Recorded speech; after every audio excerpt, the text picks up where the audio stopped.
Deskripsi masalah.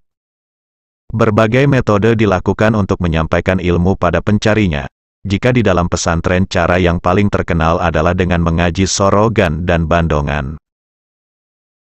Akhir-akhir ini kedua metode tersebut bukanlah satu-satunya metode yang dijalankan di pesantren, melainkan masih banyak metode-metode lain yang diterapkan, yang biasanya disebut diklat atau seminar.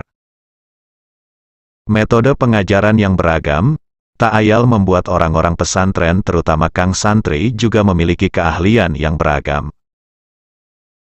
Ada sebagian santri yang ahli dalam model pengajaran sorogan, ada yang lihai menemani masyarakat dalam memikul beban hidup dengan petuah-petuahnya, menghadapi kerasnya modernisasi, ada juga yang layak untuk mengisi seminar atau bahkan ahli. Salah satu teman santri kita misalnya, ada yang pandai dalam berbagai fan ilmu dan lihai pula menyampaikannya pada halayak umum. Keahliannya tidak hanya diakui oleh kalangan sendiri, melainkan juga kalangan lain yang notabene bukanlah kategori Islam aswaja. Liburan kemarin ketenarannya itu terbukti. Salah satu organisasi yang dibentuk oleh Islam radikal mengundangnya untuk mengisi seminar di salah satu acara yang mereka bentuk. Ia berpikir, di salah satu sisi, sebenarnya ia memiliki keuntungan untuk bisa menyampaikan faham Islam rahmatan lil alamin pada kaum radikal.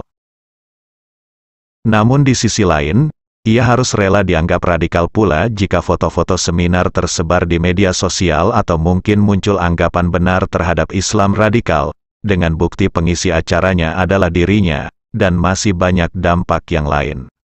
Pertanyaan A. Bagaimana hukum mengisi seminar atau ceramah di acara organisasi bentukan Islam radikal yang justru akan memberikan kesan kebenaran mereka? Jawaban. Pada dasarnya dakwah kepada ahli bid'ah adalah fardu kifayah. Namun apabila menimbulkan mafsadah yang kembali pada dirinya, seperti nama baiknya jatuh, maka kewajibannya gugur, namun tetap diperbolehkan. Apabila diyakini atau diduga kuat akan menimbulkan mafsadah yang lebih besar seperti memperkokoh eksistensi golongan mereka, maka tidak diperbolehkan. Referensi 1. Al-Mawsu'ah Al-Fiqhiyah, Juz 8, halaman 40. يجب على المسلمين من أولي الأمر وغيرهم أن يأمروا أهل البدع بالمعروف وينهوهم عن المنكر ويحضوهم على اتباع السنة والإقلاع عن البدعة والبعد عنها لقوله تعالى ولتكن منكم أمة يدعون إلى الخير ويأمرون بالمعروف وينهون عن المنكر وأولئك هم المفلحون. ولقوله تعالى والمؤمنون والمؤمنات بعضهم أولياء بعض يأمرون بالمعروف وينهون عن المنكر. Wajib bagi orang-orang Islam dari para penguasa dan dari selain mereka untuk memerintah kebaikan dan mencegah kemungkaran kepada para ahli bid'ah, dan menganjurkan mereka untuk mengikuti sunnah Nabi dan berhenti serta menjauhi dari bid'ahnya karena ada firman Allah. Dan hendaklah ada di antara kamu segolongan umat yang menyeru kepada kebajikan, menyuruh kepada yang ma'ruf dan mencegah dari yang munkar, merekalah orang-orang yang beruntung. Dan juga ada firman Allah, dan orang-orang yang beriman, lelaki dan perempuan, sebagian mereka adalah menjadi penolong bagi sebagian yang lain. Mereka menyuruh, mengerjakan, yang ma'ruf, mencegah dari yang munkar. 2. Al-Askar An-Nawawi, halaman 507. باب وعظ الإنسان من هو أجل منه فيه حديث ابن عباس في قصة عمر رضي الله عنه في الباب قبله اعلم أن هذا الباب مما تتأكد العناية به فيجب على الإنسان النصيحة والوعظ والأمر بالمعروف والنهي عن المنكر لكل صغير وكبير إذا لم يغلب على ظنه ترتب مفسدة على وعظه. قال الله تعالى ادع إلى سبيل ربك بالحكمة والموعظة الحسنة وجادلهم بالتي هي أحسن. Bab menasehatinya seseorang terhadap orang yang lebih mulia darinya. Dalam bab ini ada hadisnya Ibnu Abbas yang menceritakan Sayyidina Umar dalam bab sebelumnya. Ketahuilah bahwa bab ini termasuk suatu hal yang sangat penting yang perlu mendapat kepedulian. Jadi wajib bagi manusia untuk menasehati dan memerintahkan kebaikan dan melarang kemungkaran terhadap semua anak kecil dan orang dewasa.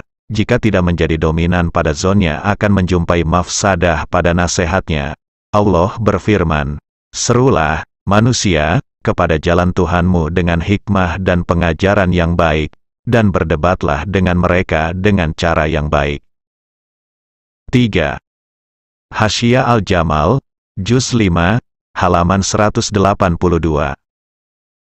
وبأمر بمعروف ونهي عن منكر أي الأمر بواجبات الشرع والنهي عن محرماته إذا لم يخف على نفسه أو ماله أو على غيره مفسدة أعظم من مفسدة المنكر الواقع. قوله إذا لم يخف على نفسه وماله إلخ عبارة شرح ميم راء. وشرط وجوب الأمر بالمعروف أن يأمن على نفسه وعضوه وماله وإن قل كما شمله كلامهم بل وعرضه كما هو ظاهر. Dan dengan memerintahkan kebaikan dan mencegah dari kemungkaran, yakni memerintahkan dengan kewajiban-kewajiban syara, dan mencegah dari keharuman-keharuman syara, jika dia tidak mengkhawatirkan dirinya, hartanya dan orang lain akan adanya suatu mafsadah yang lebih besar dari mafsadah kemungkaran yang terjadi. Perkataan pengarang jika dia tidak mengkhawatirkan dirinya, hartanya dan seterusnya. Pernyataan penjelasan Imam Romli. Dan syarat wajib memerintahkan dengan kebaikan adalah menjadi amannya seseorang atas nyawanya, anggota tubuhnya dan hartanya, meskipun sedikit, sebagaimana yang terkandung dalam perkataan para ulama, bahkan dari harga dirinya sebagaimana yang sudah jelas. Wallahu a'lam bis-shawab.